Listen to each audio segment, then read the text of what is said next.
Hello mga mare! Long time no heard mga mare. Dahil sobrang busy ang inyong kumaring Lidegard na lang ulit nakapag-upload ng kanyang mini vlog. So for today's video mga mare, simplihan lang natin ang ating hapunan. So galing ako sa duty niyan mga mare. Pang umaga ako niyan mga mare, day shift si kumare nyo. So ayan, maglalaga lang tayo ng puso ng saging at ng pritong manok. So yung pritong manok na yan mare is para sa mga anak ko.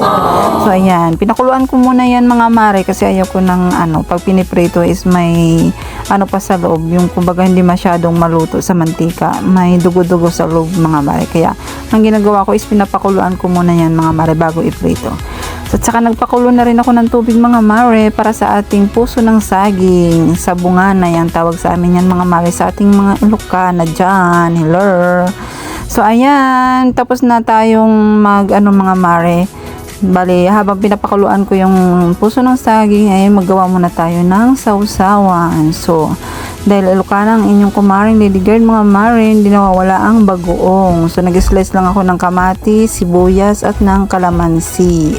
So, ayan, nilagyan ko na ng bagoong ang aking sausawan mga mare.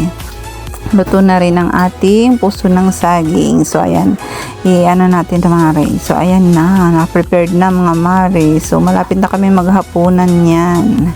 At tapos na rin naluto ang ating manok mga mare. So, pinag-isa ko lang yan lagay mga mare para tipid tayo sa gasol.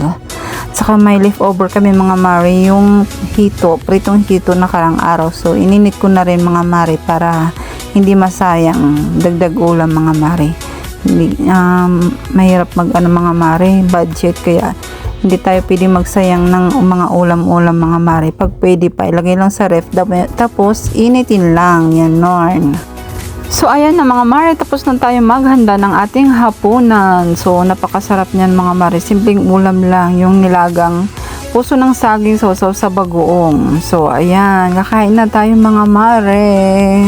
Gutom na ang inyong mga kumaring Lidegard mga mares kasi siyempre pagod yan sa trabaho, 12 hours duty, pero hindi natin nakakalimutan ang responsibilidad natin sa ating pamilya. Magluluto pa rin tayo. Bye bye.